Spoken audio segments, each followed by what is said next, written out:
Blog Talk Radio.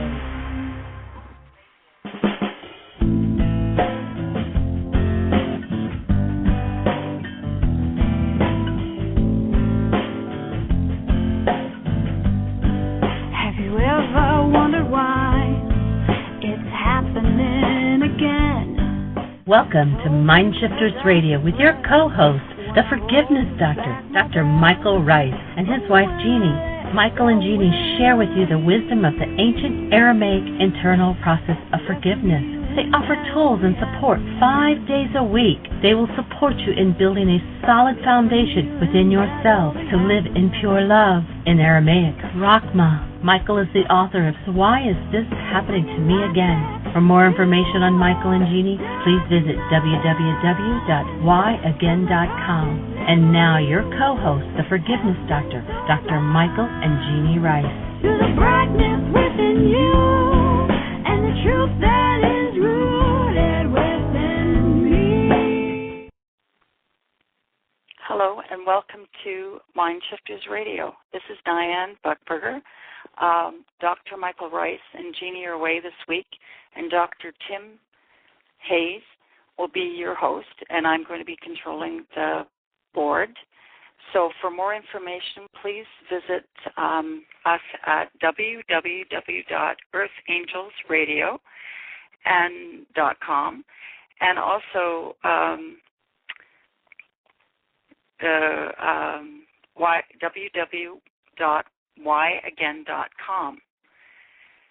And we're also being simultaneously broadcast live on Impact Player Music Nation. So to listen to this, go to www.ipmnation.com and check out all their shows and tune in to Earth Angels Radio for more information. Thank you. So hello, Tim.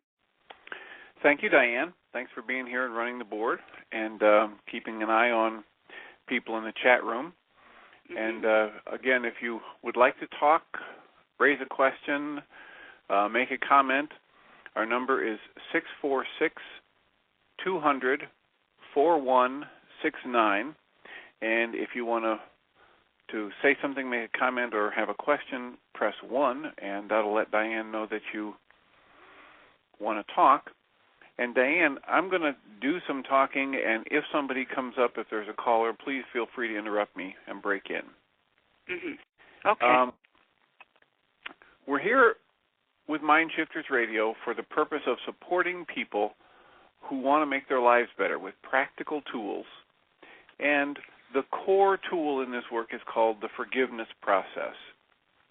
And many, many years ago, the idea of forgiveness was changed. It was either corrupted or changed dramatically. As it came from the ancient Aramaic, it was known as a tool that we can use to remove anything unlike love from our mind-body energy system. It's a tool for canceling, dismantling, and removing any thoughts, beliefs, or perceptions that leave us with a feeling of hostility or fear. What's been come to be known as forgiveness is a Greek concept of pardoning. And with that level of pardoning, everybody has to agree that somebody did something wrong and that they should be punished, but then we're going to be the bigger person and let them off the hook. And that's a nice thing to do, and it might relieve some stress in your life and get some of the negative effects of anger and frustration out of your energy system, and that's okay. But what we're talking about and what we like to teach people to do is a much more powerful process for removing the actual thoughts and beliefs and perceptions from my mind-body energy system that stir up and create any form of anger, hostility, fear, sadness, grief, blame, guilt, shame. And the process for that in this modern age that we're promoting and Dr. Ryce offers free on his website is called the Reality Management Worksheet. and you can visit www.whyagain.com. And on the right-hand side of almost every page on the website, there's a link that says Download Worksheets. And if you go to that page, the first 4 downloads give you everything you need to get started in this process. The first link is the Chapter 24 from Dr. Ryce's book, which details him working with someone to explain the process of the reality management worksheet. The next link is a 7-step worksheet, and you can download that in a PDF form. And the next 2 links are hour-long audios of this radio show where Dr. Ryce was working with 2 different people and stepping them through the worksheet process. And very powerful results with a woman named Lynn back on August 2nd.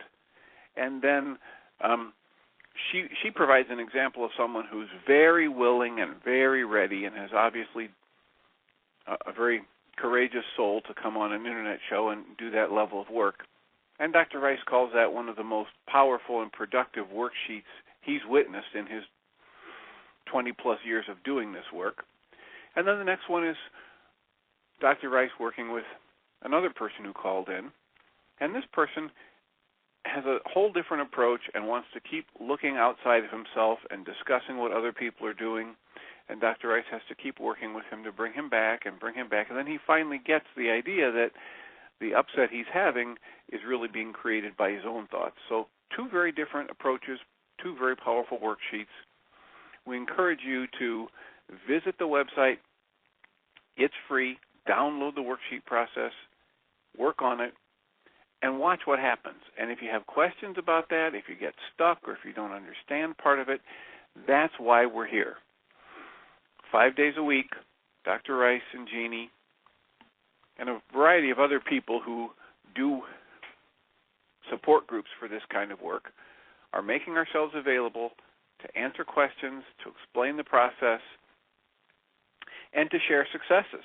If you've had some positive experience with these tools or with the intensive that Dr. Ryce does at his retreat center in Heartland, we welcome the calls.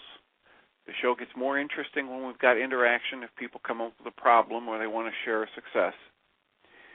And last night was the night for our support group in Crystal Lake, and I've been donating my time for over 5 years now to run a support group for people who use these tools in Crystal Lake, Illinois. Until last night, we had the support group once again, and we had 11 people plus myself. And what we do in the support group is the first hour we watch half of one of Dr. Ryce's videos. He has 14 or 15 different lectures in a 2-hour lecture format, and we go through all of them in rotation over and over again throughout the year. And then we have an hour and a half of discussion and working through the worksheet process. And we had some wonderful people, as always, in the group last night. And the thing that came up for me to share today has to do with the concept of what's right, what's true, and what might I have learned or been conditioned to in my life that will clash or cause me fear or resistance when trying to learn a new process or a new technique or a new tool, for instance, the reality management worksheet. And we had several people in the group over the past year who had very strong church patterns and religious beliefs, and there are parts of Dr. Ryce's lectures where he quotes ancient scriptures, and he quotes the words of a man named Yeshua that most people today know as Jesus. And Dr. Ryce's work has been informed by supervising the translation of the oldest known copy of the New Testament directly from the ancient Aramaic, in the language it was originally written in, into English. So there are a number of times in his different lectures where he's quoting the words of the man named Yeshua and talks about how it's been translated from the Greek into English and how it can be a little confusing or disjointed, and how when it's taken directly from the ancient Aramaic and translated into English, directly into our language with an understanding of the culture of that time and the idioms and the colloquialisms of that time, how it becomes very consistent and very solid, and how it discusses how our mind-body energy system works, how we create happiness in our lives, how we create sadness and anger and fear and resentment, and what needs to happen in order for us to express the love that we're made of and to maintain what Dr. Ryce has come to call a real human life. Real human life he defines very simply as holding a newborn infant. If you're holding a newborn infant, what you're feeling, the words you would use to describe that being, innocence, love, angelic, peaceful, calm, full of potential, bright, happy, whatever it would be, he says these are the qualities that we were each born with, and this is the energy we were made to contain and express in the world. And at any point in time where the world, with all of its strife and conflict, begins to put its thumbprints on us and either neglect us or punish us for not fitting into the model of the world that we're born into, we eventually start to lose sight of our true nature, which is that energy of love, that innocence and that joy. The point is, it can never be taken from us. It's always there. And the core of this work is a tool for removing anything in our mind-body energy system that's less than that love. So as we're doing the worksheet process in the support group and discussing things, and as people are listening to the lectures where Dr. Ryce mentions Yeshua and his work and the scriptures, there are often side comments and people who have a hard time buying into what's said, or they bristle at the idea that the Bible was originally written in Aramaic rather than Greek, or that they bristle at the idea that there's a tool for removing anger or fear from my system because they want to hold on to their anger and fear. They see that these are useful things in their lives in one way or another. And the thing that came to me last night so strongly that I wanted to begin discussing today is that it doesn't really matter what you have believed in the past, what you've been taught, what religion you follow. Anything that describes the essence of your life and the way things really work in your mind-body energy system will be compatible with anything else that actually describes how your mind-body energy system works and your essence as a human being and your spiritual nature and the blending of that with your physical body and your mind. What do I mean by that? Well, I mean, if I am studying how something actually works, not a theory about it, but the actual, when I do this, then this happens, and when I do that, then that happens. Not at the second or third or fourth level up, the effect level, but at the actual level of cause, where something initiates a change in something. No matter what words I'm using, no matter what belief system it comes from, if it's an accurate description of how the system works, it will be compatible with every other system. So we encourage people to come and bring their religious beliefs and bring their rituals and habits. We're not trying to make people change, give up what they currently believe. What we're asking people to do is observe accurately how they feel when certain things happen and how they can learn how they're creating what they feel. They're literally creating what they see. We are literally creating what we hear in each moment. And we offer for people to consider and observe for themselves that in each moment, when we create our experience of the world, and it leads to any form of hostility or fear or sadness or guilt or blame or shame, that's an alarm system going off in our mind and body's energy system telling us we're doing something wrong. We are not meant to contain, to generate, or hold on to energies of anger, fear, sadness, blame, shame, guilt. We are designed, made out of, and designed to hold and extend the energy of love, the energy of creation, the same energy that has the trees bloom every spring, the same energy that keeps my heart beating and my food digesting in my body, even though I have no idea how that happens. In my logical mind, in my conscious mind, if I had to rely upon my mind to figure out even how to raise my hand above my head, I'd be in big trouble.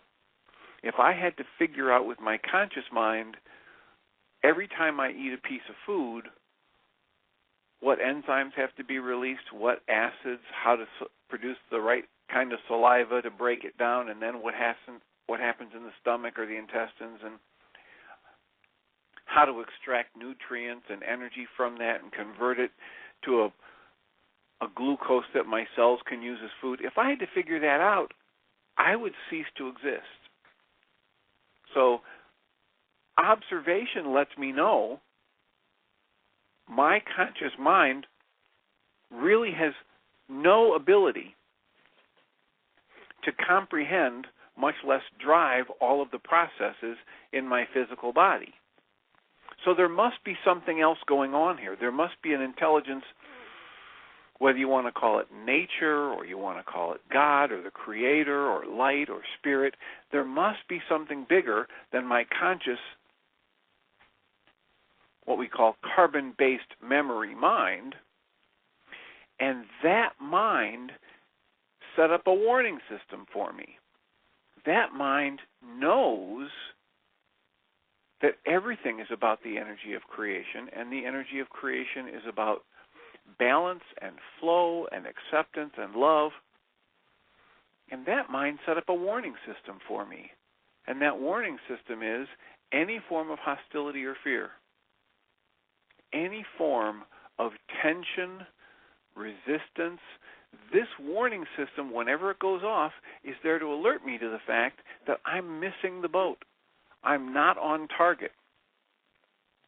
And it's not a judgmental system. It's just there to tell me, take another shot, realign yourself, look again.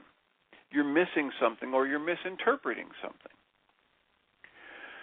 And once again, we're not telling people you have to give up your religion or you have to give up your rituals or you have to give up the people you hang out with. We're simply asking people to observe, how does the system really work?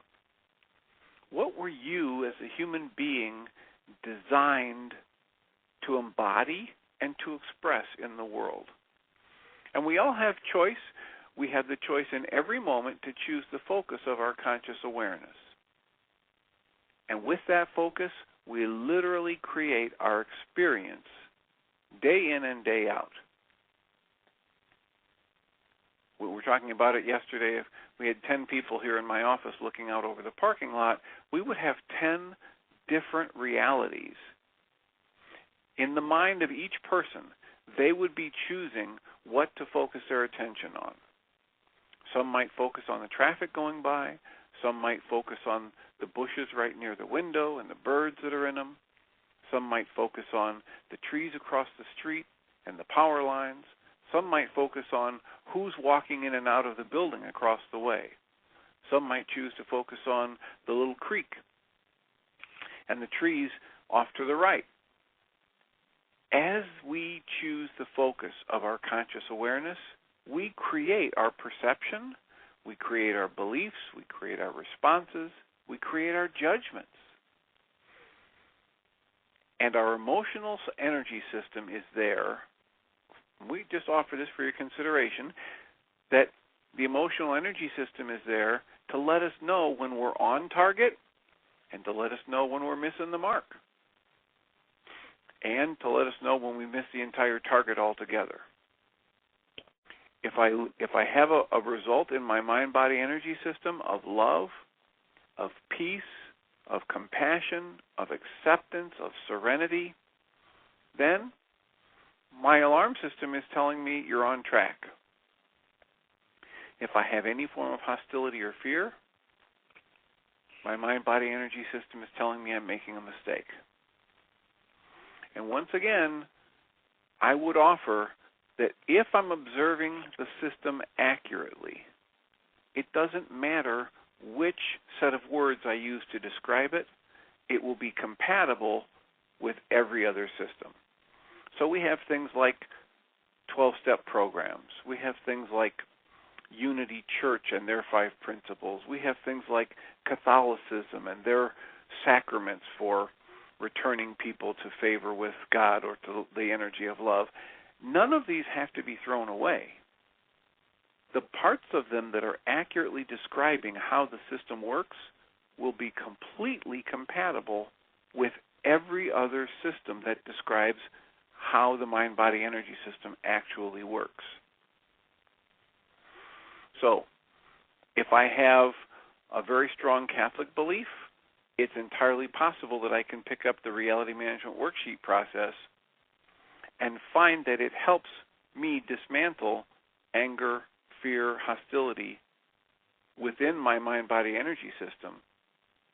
And that makes my relationships, my communication with, and my relationships with the people in my work and the people in my family much more satisfying and much more peaceful and much more loving.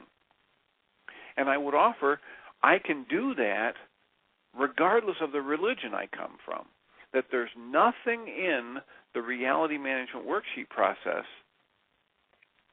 that will conflict with anything in any religion when that part of that religion is describing the actual energy system of mind, body, and spirit. Oh, hi, Tim. Yes. There is a caller, so I'll click on it. All right. Somebody calling in. What's the area code? Who are you, and where are you calling from? It's Rex, area code 517. Welcome, Rex. Hey, how's it going today? Very good, thank you. Fantastic. Hey, I appreciate you sharing what you're speaking of. I only have about 4 minutes to share. I just wanted to try to get it in before my meeting. I have a meeting I'm on my way to. Go right ahead. The thought that came to my mind is, it's helpful, and everything you're saying is very accurate from what I can relate to. I think it can be helpful for people that might be in that area that says, I'm not going to do that because they put a print on it, that's evil, or that's this, or that's that, and it doesn't, resonate with my religion and my beliefs. What I would encourage, as I do encourage anyone in my life, if there's something that doesn't resonate, then by all means, move on.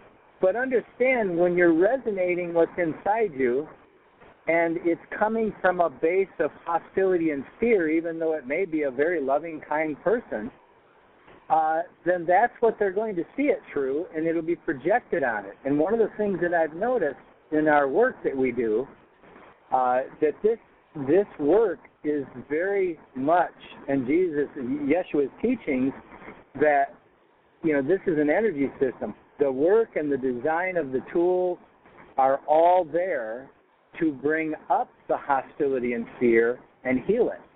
And if that part of me has a habit, which I've observed almost everyone does, of hiding it from ourselves and from others, then that would be a motivation to not want to explore the work. So I would always encourage people to say, well, gosh, if you feel fear, then you might want to look at the fear versus what you think is causing the fear. And that's really all I wanted to share. Well, thanks. That's exactly on target with everything Dr. Ryce teaches. If I'm experiencing something, I've created it. And this is something we're not taught in our culture. It goes against the cultural conditioning. So we have to observe at a fundamental level, if I'm experiencing fear, I have created it. And so whether it's being created because of my belief in a religious belief or a fundamental tenet of some group I belong to, or I'm creating it because I have a perception that someone's out to get me or is attacking me. However it comes up, I've created it. And thanks for the call, Rex. I know you have to go to another meeting, but we'll keep this going, and we'll invite other people to call in if you have questions or comments about this. Anything. Fantastic. I appreciate it. God bless you. Thanks, Rex. God bless everybody. Anything that comes up in my experience that generates the warning signal of hostility or fear or anxiety or shame or guilt or blame, as Rex was saying, I can choose to look out through my eyes and try to figure out what's causing those emotions or that reaction outside of me.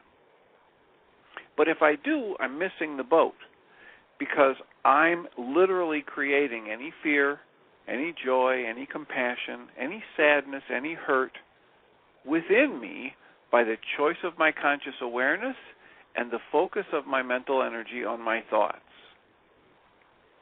So I bring it up because over the past 6 months or so, maybe the past year off and on, we've had different people come in and out of the support group, and some are absolutely thrilled and they start to get the work right away, and some are a little bit put off and a little bit challenged by the concept that Scripture is quoted and it might conflict with their experience of Scripture in the past. And I just want to put out, as we try and discuss in the group, that this is not about attacking any set of beliefs. This is about fundamentally observing what works and what doesn't work. Last night, the lecture was the first part of the lecture called On Creating Consciously. And Dr. Ryce is trying to describe in the lecture how in the Bible it says, in the beginning was the Word, and the Word became flesh. And his research with the ancient Aramaic language has led him to a different interpretation. And that interpretation is that in the beginning was the mind energy, and the mind energy became flesh. And if it's true that mind energy actually has a creative power, and if what I choose to focus my mind energy on creates my experience in each moment, that would be really important for me to know. He goes on to say, when asked about how the system works, the Bible, from the Old Testament to the New Testament with Jesus, keeps coming up with simple descriptions, a simple process. Things like ask and receive. That's a contract. It's a very simple contract. You can't really screw that up. And that's a wonderful thing until you find yourself receiving something you don't want. And then you say, well, I never asked for this. Well, the point is, if the system really works, ask and receive, then whenever I find myself with something I don't like or I don't want, the intelligent thing to do is to start to look within my mind and the hidden parts of my mind and ask, how am I asking for this?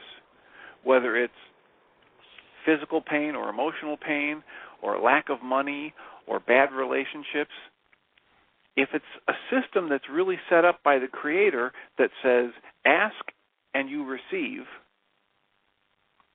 then I want to observe how I'm asking for the things in my life that I don't really want, and how I've asked for the things that I really do want. I want to do more of that. Another statement from the Scriptures that comes out is that the Creator says, "Of the works of my hands, command ye me." This is the Creator saying, I'll do the work, you just tell me what you want done. Focus your mind energy on loving thoughts, on peaceful things, and it's not just the conscious mind energy, because in the ancient Scriptures they understood what we had to wait in recent years for Freud to uncover, but in the ancient Scriptures they knew about the unconscious. And there was a statement that said, take care of the heart, for out of it are the issues in life. Well, the heart in the ancient Scriptures was a recognition that we hide things from ourselves as human beings. We create what Freud called the unconscious. In the ancient Scriptures, they called it the heart. There's a part of my mind that's working, and it thinks it's being protective when something unpleasant comes up in my life. If it gets too intense, a part of my mind grabs it and hides it from me in the unconscious. And it thinks it's doing me a favor. I would offer for your consideration that it's not really helping me. It's hiding something from me that will go on feeding my beliefs and feeding my emotions and feeding my frustrations, and I won't be able to change it, to challenge it, or to dismantle it as long as it's hidden. Again, that's why Dr. Ryce offers the tools that he does. Each tool in its own way is designed to help me look into the hidden parts of my mind, the parts that are actually creating my anger, my fear, my hurt, my frustration, my confusion, to uncover those parts of my mind and dismantle them, because they don't belong there. Because I come from love, I'm made of love, I am love, and everything else is false. You come from love. You're made of love. You are love. You are the energy of that newborn infant, and everything else is false. Everything else comes from the manipulations of the world, the imprints of things like greed and competition and judgment, and the dream of separation. Everything in that realm that seems to be a little bit too intense for your conscious mind gets hidden from your awareness. Just because it's hidden doesn't mean it's not there. Just because it's hidden doesn't mean it isn't impacting your life every day. Neuroscientists today estimate that if I'm really carefully paying attention for the next 10 minutes, I'm going to be able to be aware of about 5 out of every 100 thoughts that run through my mind. 5% of the thoughts that run through my mind. That means 95% of the thoughts that I have that determine what shirt I'm going to wear today, whether or not I have candy at the break, what route I drive to work, whether or not I make the phone call that I'm nervous about making, 95% of the thoughts that run through my mind are outside my awareness. Now, if you're like me, when I heard this, it boggled my mind. But it helped explain how I procrastinate at times when I really want to. I like it better when things are done in advance, but I procrastinate, or I have fears tossing and turning at night sometimes when I can't figure out what's wrong. If 95% of the thoughts that run through my mind are outside my awareness, that starts to make more sense. Now I get an insight into where the work in me needs to be whenever I start experiencing things in my life I don't like, and whenever I start doing things in my life that go against what I say are my stated goals. Where does that focus needs to be? It needs to be on my unconscious. It needs to be that I admit my mind, my conscious mind, is not powerful enough even to know how I raise my hand over my head, much less how to keep my heart beating. So there must be another mind that I have access to. there must be a larger, greater force that I can call upon to help me undo the negative, hurtful, sad, fearful, tense, judgmental thoughts and beliefs that I carry around with me that I'm not even aware of. What's an example of that? Well, there's a wonderful story that Dr. Ryce tells that a surgeon and his son were driving one day, and they had a horrible car accident. And the surgeon was killed instantly, and the son was in desperate need of surgery to save his life. So they got him to the nearest emergency hospital, and the surgeon on call was rushed into the prep room and washing up.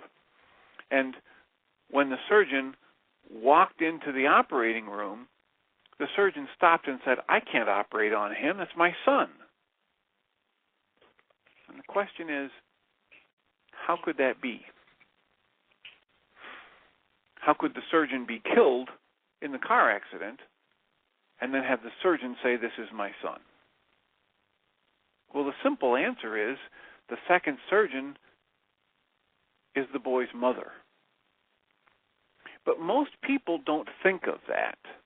As a matter of fact, this story has been told in medical schools where females have either already completed their surgical training or are studying to become a doctor, and they can't answer that question.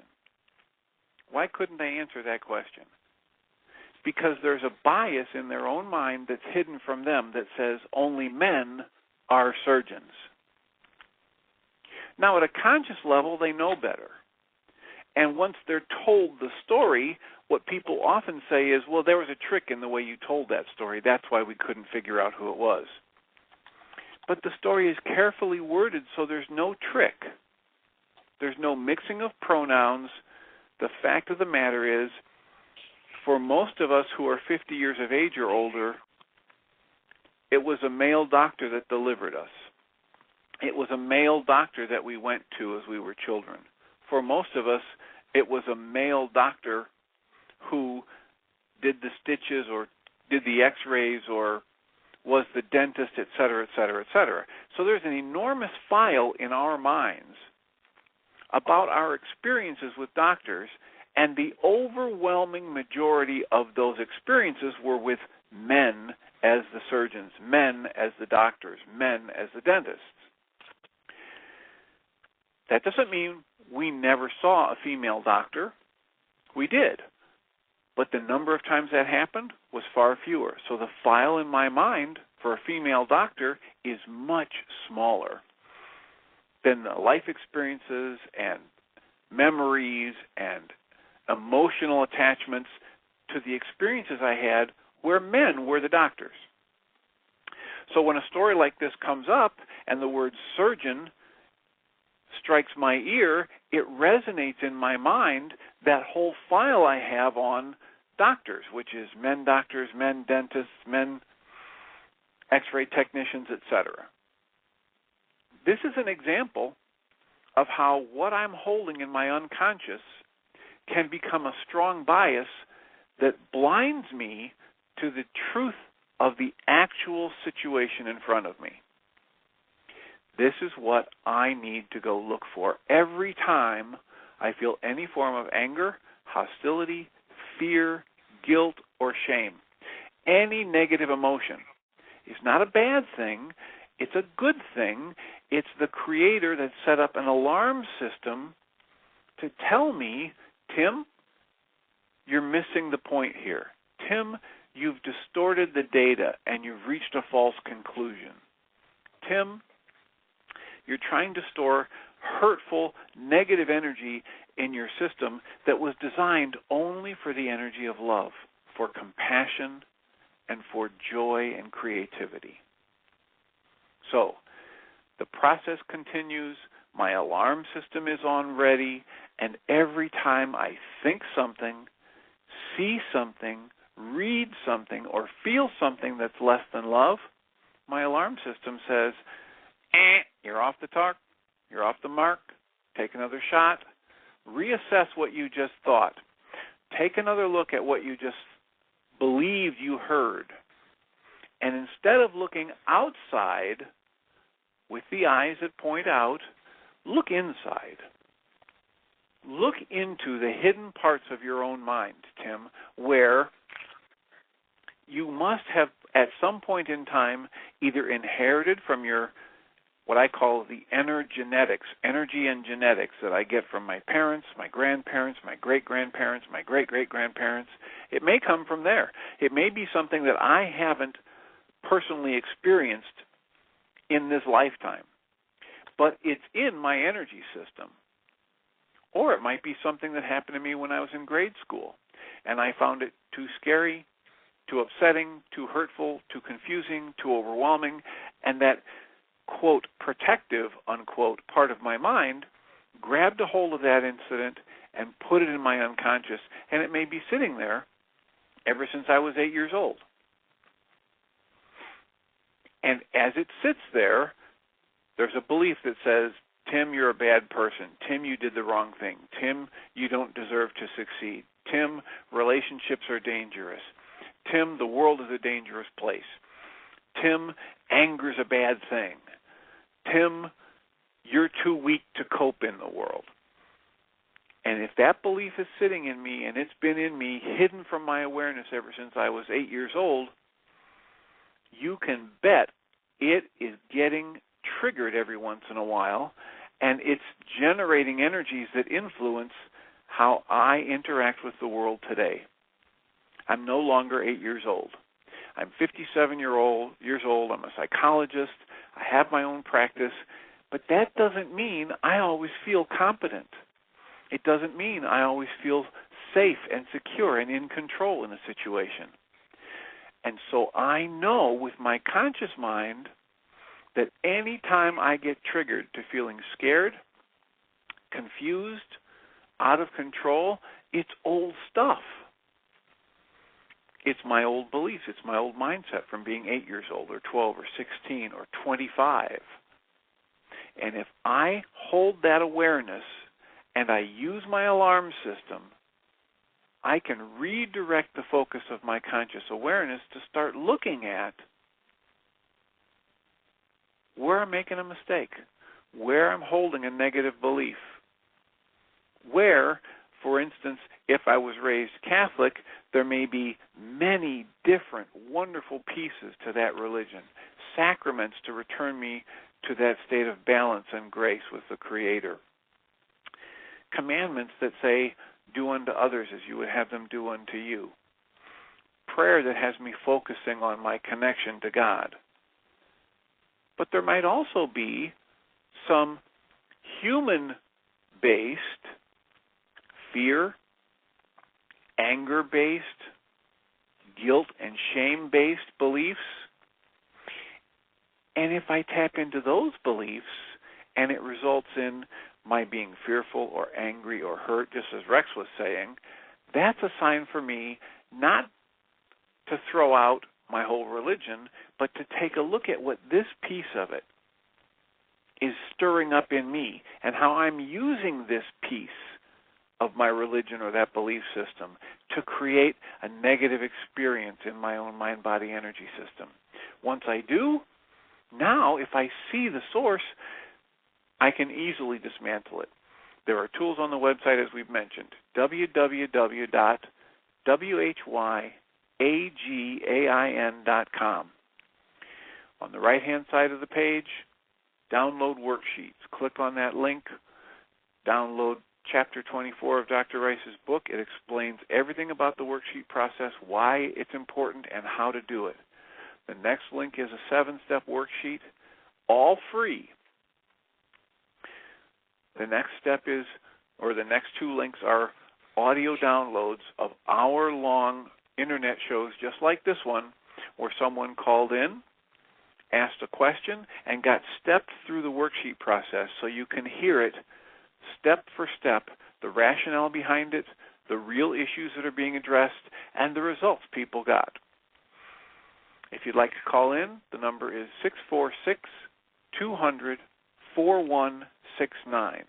That's 646-200-4169. If you'd like to ask a question or make a comment, press 1, and Diane will know that you're there. And there is somebody that just did that, so. Well, great. Let's have the area code and what's your name and who you're calling from. What's the area code, Diane? 941. Can you hear us? I clicked on it. Maybe I'll do it again. Area code 941, you're in the air. What's your name and where are you calling from? Hello, Dr. Hayes. This is Marie in Florida. How are you? Hi, Marie. Thank you for calling. I want to actually congratulate you on the beautiful summary of the teachings of Dr. Ryce that you're doing today and the whole week, actually. What I wanted to ask you is this, and I hope it's in the same topic as you're addressing today, is I'm being asked often, what is the difference between, you address the unconscious, but where does the subconscious fit in to this? Like, all right. I know that per Dr. Ryce's teaching, we have 3 layers. One is conscious with the 9-bit mind.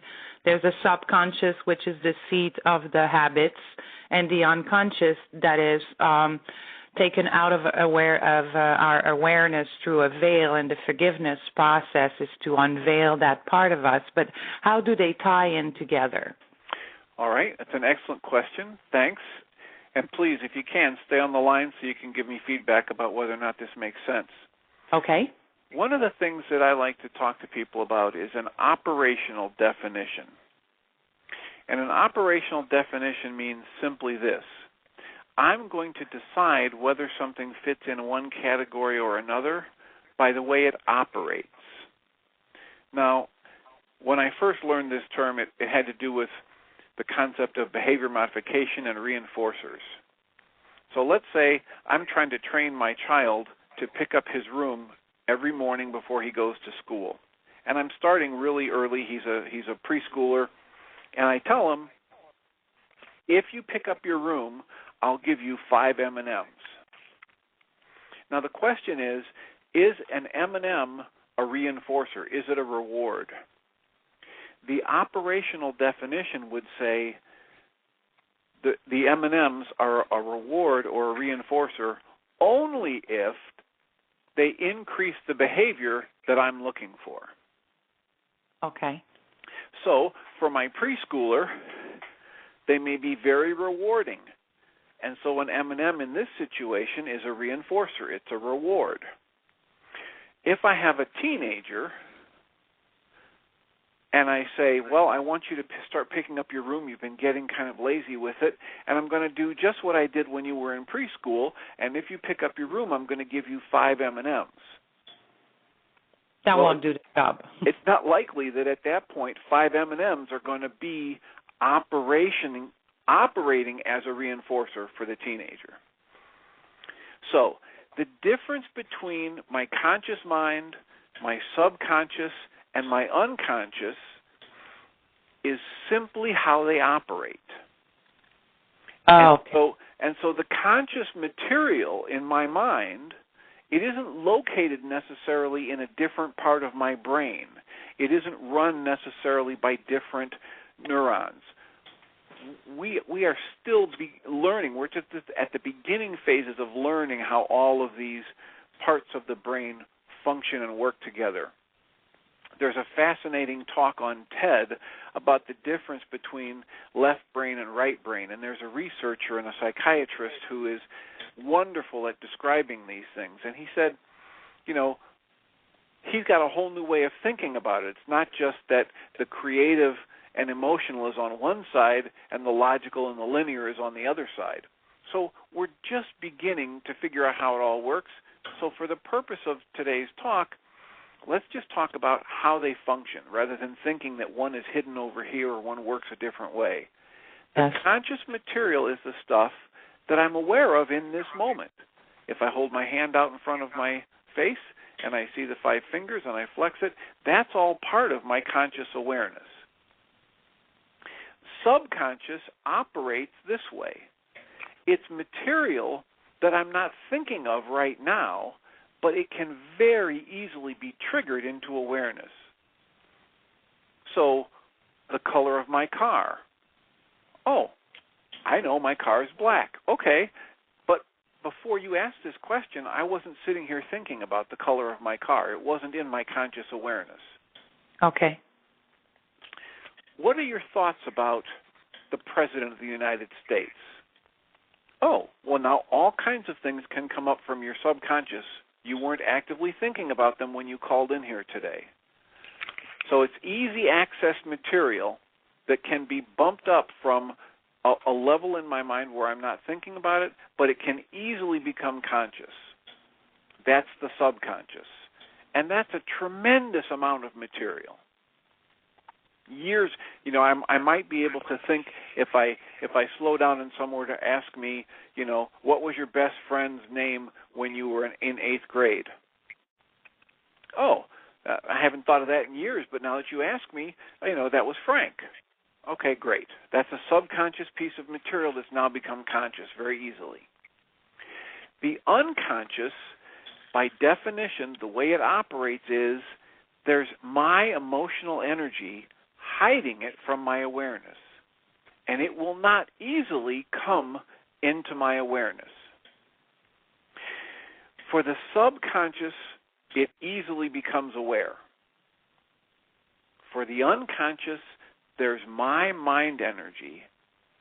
Some form of decision has been made by a part of my mind that thinks is protecting me, that says, I'm going to hide this from you, Tim. And that material does not easily come up to the subconscious or the conscious awareness. What's an example of this? Well, I took a memory course once, and the woman called in the course to ask, how can you help me remember where my jewelry box is? She had gone on vacation and put her jewelry box in a place where no one would find it if they broke into their house while she was gone. And this was 5 or 7 years in the past. And so she called the memory expert and said, do you have any way you can help me remember where I put the jewelry box? So he gave her a series of steps to go through, bit by bit, to step back through the most recent memory she had related to that box and then stepping backwards, and the most distant memory she had stepping forwards. It was an involved process, and he worked with her for a while. And then she hung up and she called back a couple hours later and said, oh my gosh, I got it. The point is, she found the box in a large bag of dog food in the garage. What had happened was, while they were on vacation, their dog was in the kennel, their beloved family pet, it died.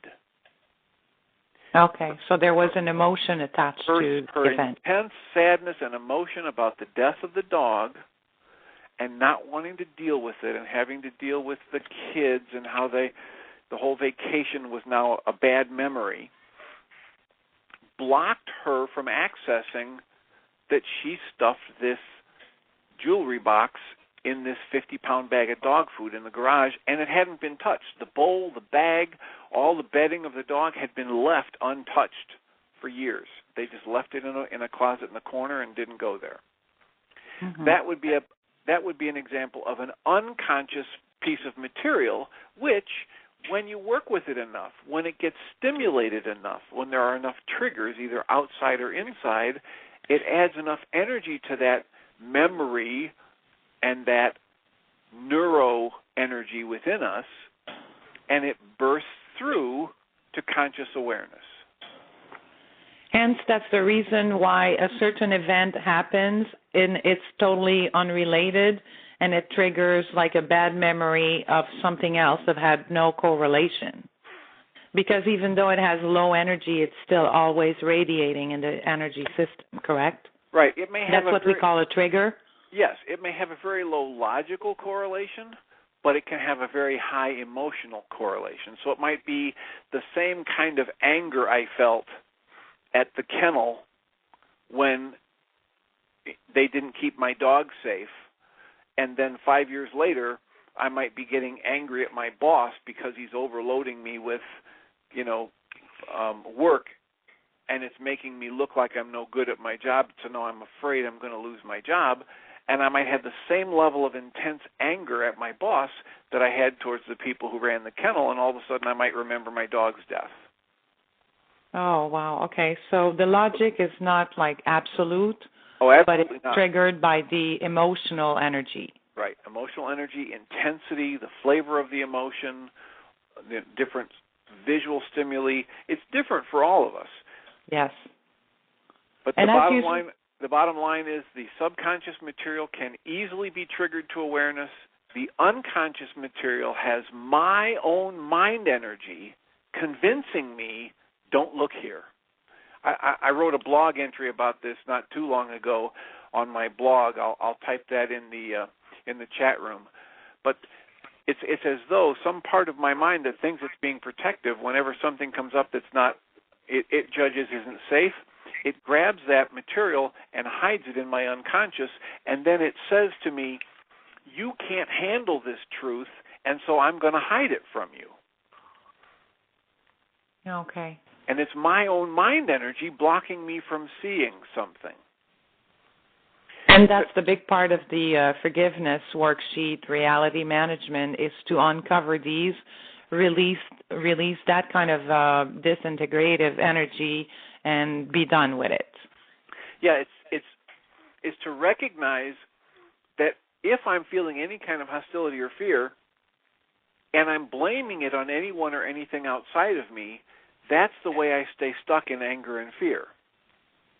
And the way out of it is to cancel my goal for anyone or anything outside of me, which frees up my mind energy to look inside and ask for help from my higher power, my unconscious, God, the Holy Spirit, whatever source you want to ask for help with. Ask for help in seeing the parts of my mind I've actually hidden from myself.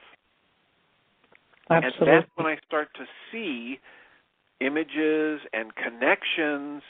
It might be things that I've known my whole life. It doesn't have to be big chunks of blocked off memory that I haven't thought about in 20 years, but it might be things that I've known my whole life, but I never quite put them together just this way.